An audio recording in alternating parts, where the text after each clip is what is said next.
have to say, like last week when we talked to him, he did seem a little suspicious since he was sitting there in like a field. Adrian, I know you missed it, but he had like dark glasses on and he sat in a field and he was looking around like he was all nervous about something. Maybe there was something going on there. Maybe there's something shady afoot. Yeah, could be. I'm not sure. You never know. The World of Caleb Dennison. That is a series I would follow, though. I do want to know what goes on in that world. We could call it the Whiskey Missing. That's the name of this episode. Hello, everyone. This is Trends with Benefits. This is our weekly Roundtable Tech podcast here at Digital Trends, where we take a trending tech topic, we analyze it, we give you a little bit of the backstory, and we talk about why it matters to you today. And we're going to be getting into that because today we're going to be talking about basically the App Store battles that are going on, in particular with Apple and Epic laying down kind of a gauntlet this week to go up against Apple, but we'll tell you why all that's important in case you don't know. But really the question is, can Fortnite force Apple to change? So we'll be talking about that. We are broadcasting live on video in addition to being a podcast. So wherever you're watching this, you can join in the conversation. Let us know what you think about this. I'm sure everybody's got an opinion on it. But let's introduce our roundtable cast of characters here first. I'm Greg Nibbler, and to my virtual right, it would be... I'm Adrian Warner, aka Hot Nozzle. Hot Nozzle. All right, it was close. We did it in our heads that time. That was pretty without good. the miss. Yeah. That was pretty good. Yeah, without the mist being here. Well, Adrian back, of course, gone last week. Again, we thank Mike Solis, aka Not Nozzle, for filling in last week. So that was great too. But Adrian, good to have you back. And to your right, it would be Caleb Dennison. So Caleb, the Whiskey Mist Dennison, is missing, as Drew said, whiskey missing. We're not sure where he's at. We've pinged him, but I'm sure he'll be joining at some point. There were bets placed. I'm gonna guess he's gonna join us at some point. We'll find out later. But continuing on back around the virtual table here, it is. Yeah. On the end here, I am Drew Prindle, aka Professor Prindle. I do the history segments. And there's kind of a lot to get into with this topic today. There's a lot that's going on right now, but it also has been going on for a while, this debate about the app stores and what's going on with them. And I think everybody could probably use a refresher and understanding of how they work, which is why I love your segments here, Drew. Yeah, totally. I'll do my best to make sense of it all. It's kind of a weird thing. So the idea of using software to buy and download software, that's basically like the fundamental idea behind an app store, right? That idea, like Apple didn't invent that, but it's been around since like the early 1990s. It existed when like not everyone had a great computer at home and internet connections weren't necessarily like fast enough for you to download an entire piece of software. So most people typically just bought the disk, be that a floppy disk or a CD-ROM if you were really ahead of the time. So am I. But yeah, so that was around long before Apple came around. But as Apple does, and what they kind of made a name for themselves doing, was they were the first to make that experience like super seamless and like accessible to a broad audience. And the key to doing that was kind of just having the right platform for it, which was the iPhone. So as you know, the iPhone launched in 2007, June 29th, 2007 to be exact. But very interestingly, it didn't come with the App Store installed initially. Steve Jobs actually didn't think that kind of store would be necessary. He thought it was kind of like a hindrance to getting developers behind the platform. When he did that speech and kind of announced it in January of 2007, he actually said straight up that he wanted people to create apps that would work on the iPhone, but that would be accessed through like a browser. He was encouraging people to use web development and basically develop web apps. So I actually picked a quote from his speech. He says, "And so you can write amazing Web 2.0 and Ajax apps that look exactly and behave exactly like apps on the iPhone. And these apps can integrate perfectly with iPhone services. They can make a call, they can send an email, they can look up a location on Google Maps. And guess what? There's no SDK that you need." So that was the original. In a way, I kind of get that, Yeah, like it seems like it would be a smart decision, right? Like it's a seamless way to get developers to start developing for your platform. But I mean, the web was still, taking shape at that point, and nobody wanted to like developing mobile apps for the web was still kind of a clunky thing. We didn't really get good at that until HTML5 came out. So that didn't really work out. Apple actually changed its tune very early on, and they were like, okay, never mind, we're not doing that. It was in, sorry, I lost my place. He gave that speech in January of 2007. The phone launched in June, and by October, Apple was like, never mind, we're going to release an SDK so that you guys can start developing dedicated iPhone apps. And that came out in February of 2008. So less than a year goes by after the release, and they got people developing native apps for the and that the cool thing about that was like they had created the market for that, and they were the only game in town, so all of the developers flocked to their platform, and they had no competitors at the time. So they had, just by virtue of having that head start, they got a ton of momentum, got a ton of people on the platform. It was a huge success. It wasn't until October 22nd of 2008 that the Android marketplace, which later became Google Play, sprung up and offered a similar thing for Android users. So then after that, there were a bunch of others that kind of slowly trickled out. There was BlackBerry App World that came out in 2009. Came out on April 1st, but oddly enough, Who could forget that? Yeah. I wish we would have known that April 1st debut was actually just foreshadowing, because it was a joke the whole time. But then Nokia came out with their own app store, the OV store. No idea why that name was chosen. That came out in May of 2009. Then there was the Palm app catalog in June of 2009. Keep in mind, these were all at least a year later. So Google and Apple had like free reign for that first year that they were around. And then the first like big competitor that popped up was the Windows Phone 7 marketplace that came out at the end of 2010. So, I mean, as you know, none of those really stuck around. They all kind of just like failed to gain enough of a foothold to take on the two big ones at the beginning, which were Google and Apple, and then just slowly fizzled out over time. So the story of app stores is really just the story of Google and Apple getting there first and developing massive user bases. And some of that's tied to like the fact that they were putting out more devices that people were using. Like Apple was selling more iPhones. Android was like an open, what am I looking for? Open platform so that other phone manufacturers could use it. So basically that took over that way.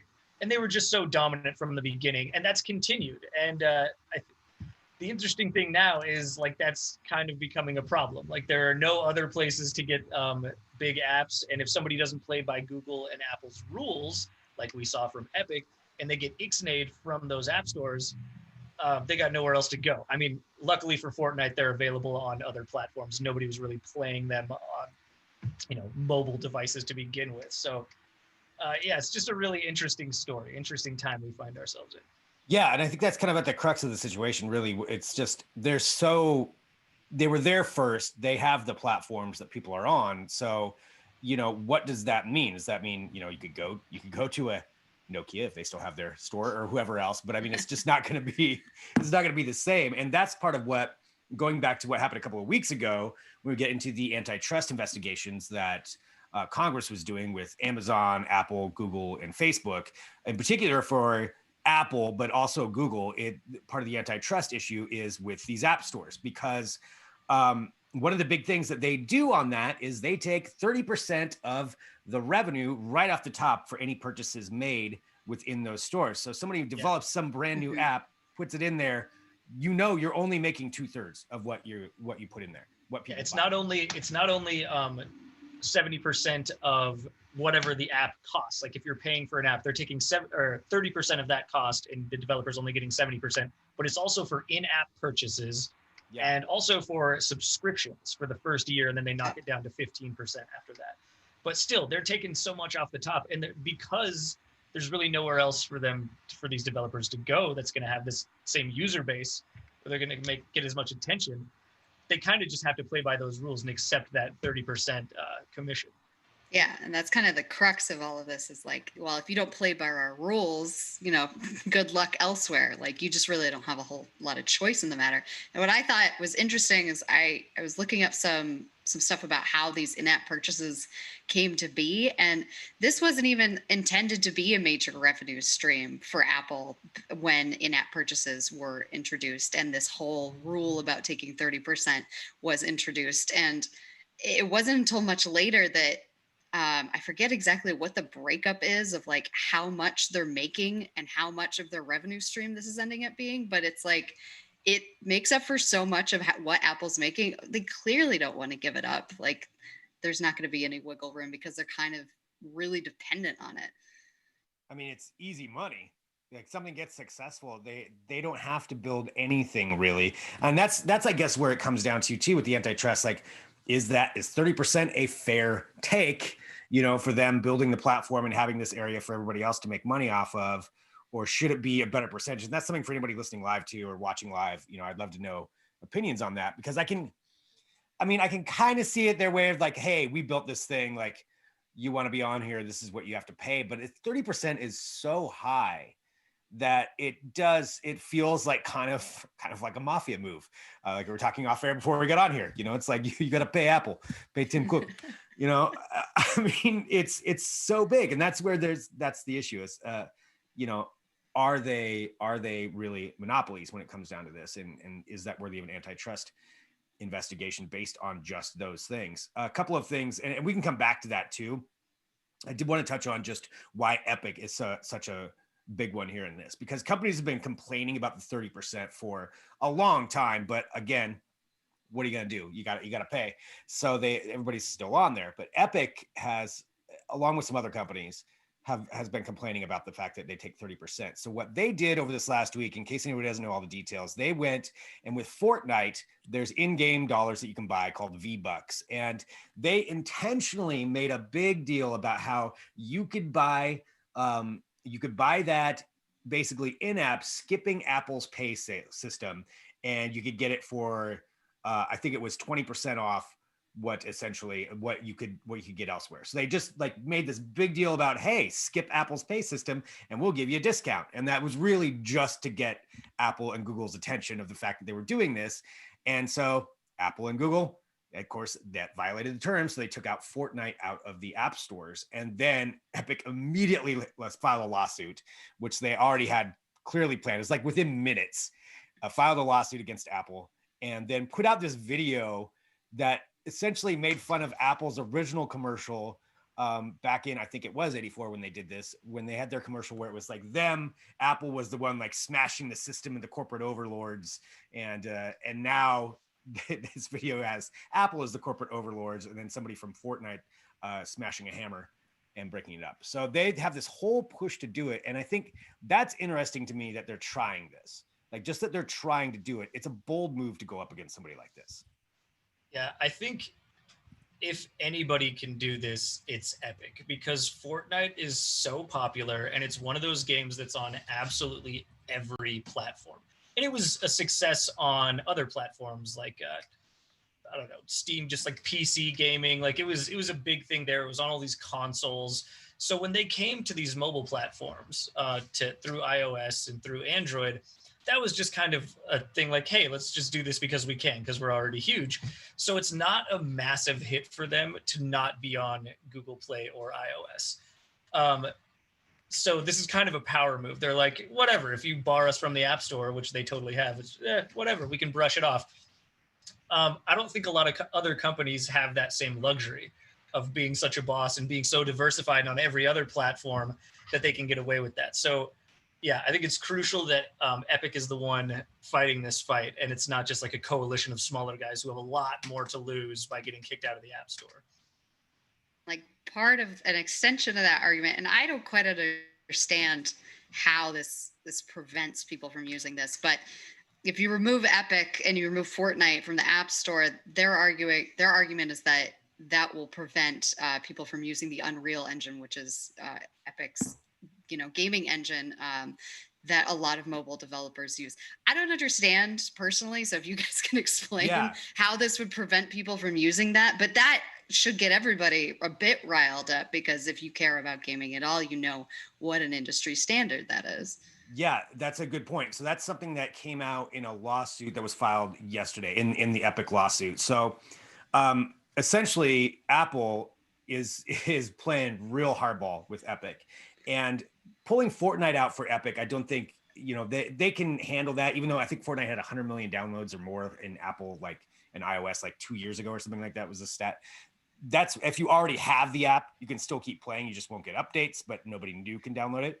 But that's where Apple is pulling out the big cards, is that they're threatening to pull out Epic's developers license to even develop on the Okay. iOS store. So if they do that, then in theory, they could say anybody using Epic software, which is Unreal Engine, which is used for so many different things, then they could pull those apps down too, because that's using Epic's, and that's where they can really damage Epic, is in that aspect. Because Fortnite may be okay, but they don't want to lose these contracts with all these other companies that use Epic software, and so that's how Apple's trying to go back after them. And Epic's trying to get an injunction against that, to say that while this lawsuit's happening, you can't do that.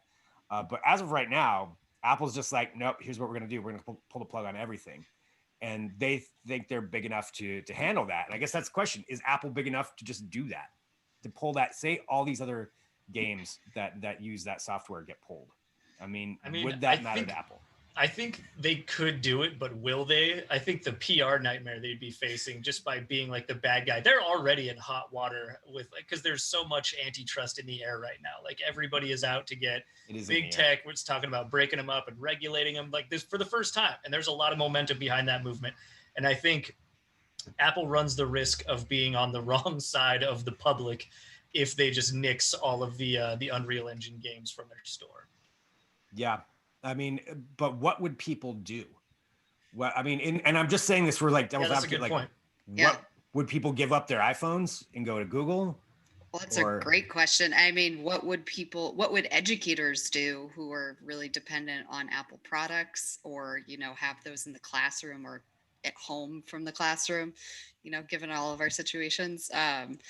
It's not like we can just remove ourselves from the App Store entirely. That's where all of our software comes from.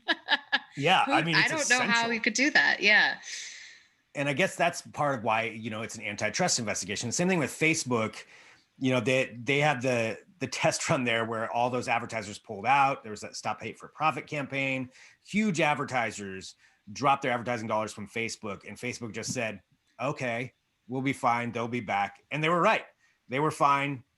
They're coming back. And so, like, for Apple, I mean, I just wonder what that would do for so many people out there that are in that ecosystem. Would you quit? I mean, and we can debate that too. And I do want to know what people think. I'm seeing some comments come through on Facebook right now, which Jan says 30%. Geez, and I thought Hollywood agents were terrible. Yeah, and taking a list, Andre said Epic won before the trial. I mean, but did they win? Have they won? Because now I think this is how Apple's making them nervous, is with this move versus Epic. I mean, you got to give them credit. They're real cavalier about going after Apple. Yeah. I think it's a question of, like, are they big enough to continue going after Apple? And that's why there was some other news, and this isn't official yet, but the New York Times was reporting that Epic's trying to get Spotify and Sonos to join them in this and to go after Apple, to get up a bigger coalition of companies, because Spotify's had a lot of problems with them before too, but they're still in there. Like, if Spotify, if they get removed from the iOS store, that could be totally detrimental to them. I mean, there's a ton of people listening on the web, they're listening via their phone apps. Yeah, I think Spotify is one of several companies that charge slightly more on the App Store for if you go through that, versus really? What they do is they encourage you to subscribe through their site directly. But I mean, if people weren't able to just get on there and listen no matter where they subscribe from, that would obviously be a problem. Yeah. I assume most of their traffic is mobile. Yeah, you would have to think. So that's, definitely a big issue when you look at it from that standpoint too. Let's see. Corey says, I've been moving more of my online activity from Apple to Google. So maybe people are doing that. Now, Google, we didn't get into them too much, but they do the same thing when it comes to the 30%, and they banned Fortnite also. They're not getting as much publicity about it as Apple is, just because this problem's been around for Apple, but Google kind of does the same thing. Although on Android, you can open up create your own store.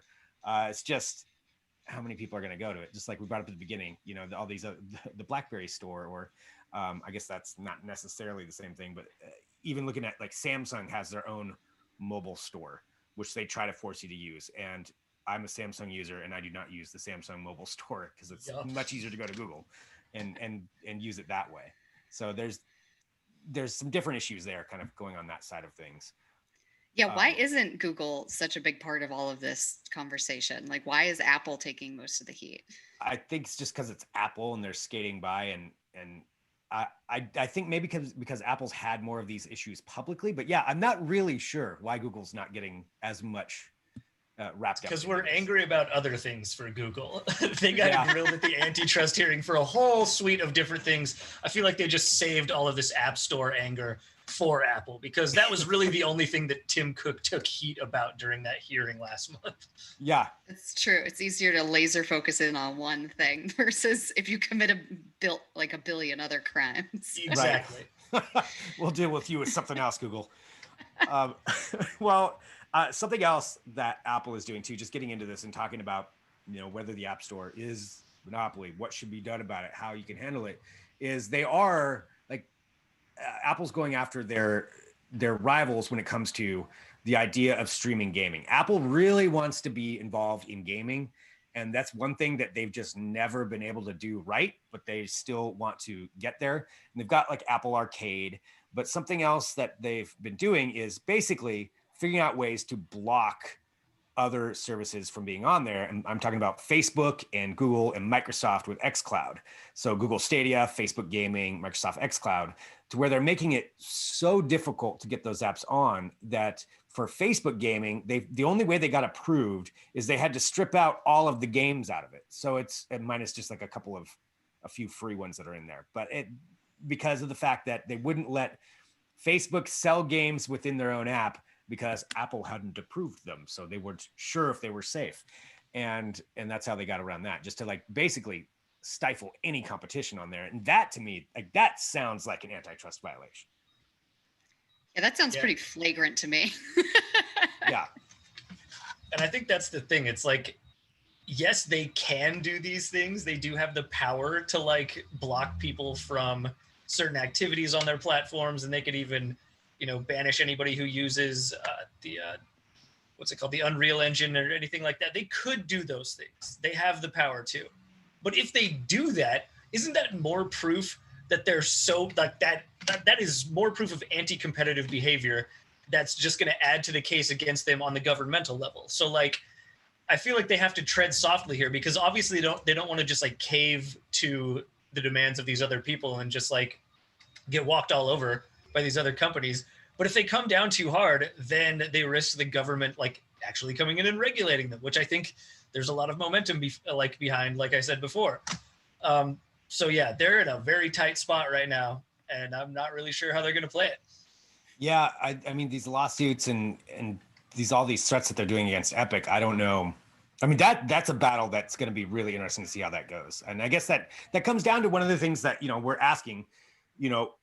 I to start off with that, can Epic win? And me personally, I think Apple has too much power. I think unless everybody gangs up with Epic, and I don't think Google's going to, clearly, because they have their own issues. I don't think Facebook's going to stick their neck out for Epic or Microsoft. I think Epic may have made a gamble they can't win. Right or wrong, I think Apple is going to win on this. I think Epic's going to have to back down. Yeah, I'd love to hear for some other developers as well. I don't know if there's any that are like chiming into the conversation who, might work on smaller apps, but I'd be very curious to see, because I know they're trying to form that kind of coalition to join their side. So I'm curious to see, how many people want to join and back Epic in this fight. And I think that could really help their story. Yeah. I mean, what would it take? What kinds of apps would it take to really make a dent to Apple? What, Spotify, like you said, Spotify? Sure. Yeah, that's a big one. I mean, because that's also like a direct competitor to Apple Music. Yeah. What are some other like standbys that we all just like depend on? Well, I know that Apple's been trying to go after classes through other platforms. So like Airbnb offers these like experiences that you pay for one like at a time, and they're trying to go after that fee. So I wonder if Airbnb would be another one that we use all the time. Although I guess a lot of people use that on desktop, but still, Still, yeah, that's an example for sure. And that's a good point though, talking about some of these classes that Apple's doing, because the exercise classes alone, there's this this story that they've made, because they're going to be launching some new stuff here in the next couple of months, that they may be launching like an exercise service. And just the idea, the rumor that Apple would launch their own exercise classes dropped the stock on Peloton. Like Peloton dropped because of a rumor that Apple may be bringing their own in. And they certainly have like pivoted to being very services heavy with Apple TV Plus, with Apple Music, with all these Apple News, all these other things that they've tried to going after. And that's where another part of the antitrust thing comes in, because Spotify's complaint is that they basically shoved them down the App Store and suppressed the competition in that way, which, in theory, they definitely could. I mean, they run the store, so I could see them. Maybe they did, maybe they are doing that. And I guess that gets to the bottom line of, can they change, and should they change? It is their platform. And I guess if so, like, how can you make it change? Like, Drew, you mentioned governmental regulations. Is that? I think that's honestly good. I think that's what it's going to come down to. And I think that's how Apple is most likely to play it. Instead of acquiescing to the demands of these, of Epic and others, and appearing weak and, I don't know, basically admitting like, yeah, we are too big. That's not going to happen. They're going to bank on the fact that our government is too incompetent to regulate them right now and has too much other stuff going on, and probably won't get around for it for a while. They're just going to delay this and prolong it in court as long as they possibly can, which is basically going to mean they're going to wait for the government to step in and say something. Yeah. But back to your question though about like, do I think Epic can win? I think Epic is going to lose the battle, but in the end, they're going to win the war. Like, they have already added enough fuel to this antitrust fire and made it a big enough issue that enough people are aware of. So I think of like the gaming community. It's huge, but maybe not everybody was aware that Apple had some amount of influence over the game that they played. Now they do. Now they're kind of, they've probably read some stories online and are aware that Apple has just this disgusting amount of power, and that it's, something that the government is looking at regulating. So I think just Epic's move of bringing this like so to the forefront of the news was, I think this is going to be a pretty big blow in the long run to Apple. Yeah, I could see that as far as the long run. Definitely. Adrian, is there any one app that if it left, I think you're an Apple user, right? Yeah, I have all Apple products, so I'm you're stuck. Damn it. And I love my Apple product. I love my iPad. See, that's the other thing. That's why they have so much power. I don't have any of the other things, but I mean, the fact that they are like, they have their health services so developed with the Apple Watch and everything that they'd be offering fitness classes makes complete and total sense. I don't know how I would get away from it, but I mean, I believe in the little guy trying to go up against the big guy, and it's Yeah, they're big. There's a reason that they're talking to, that they're up to this level, and it's because they're really good at what they do. But it's just, are they suppressing competition, and are people going to, I think, Drew, you're probably right that eventually the government will get around to it. But Apple's gamble that they can just push the button hard on Epic and the government's not really going to do anything for a while. I think they're right. I don't think anybody can do anything to them for a while. Yeah. I think, they're kind of untouchable right now. Just to elaborate on what I was saying, I think what people who really do like Apple products wish is that they would stop, putting so much time into this and go back to developing their hardware again and putting a lot of thought into that. So whatever makes them do that, I'm all for. Yeah. Yeah, especially with the new iPhones that are supposed to be coming out. I've seen all kinds of different things of whether or not they're actually going to be cool or not, or updates, but gold. Oh yes, rose gold. And I guess we're already at the end of our time. I just realized this because there's just so much to debate on this, and this isn't a topic that's going to be going away. Although I will say we all lost the bet on Caleb. So Caleb is out there doing something right now. We don't know what, but I'm assuming it's some kind of undercover work that Caleb's involved in, and we can't discuss it on the show. But I'm sure the Whiskey Mist will be back next week. And for everybody tuning in, thank you. Thanks for joining us. If you watched live, you just saw me kick my camera. I'll just acknowledge that. But there is this. You can send us an email podcast@digitaltrends.com. Hit subscribe wherever you get podcasts because we do appreciate that. The audio version is great. We've got all the backlogs there. You can listen into the discussion. Let us know what you think by sending us an email and share the show. Let other people know about it. We're here live every Tuesday, 2:30 p.m., 5:30 Eastern, on broadcasting on a bunch of different outlets. So wherever you are, hit subscribe. Thanks for tuning in. We'll be back next week with another episode.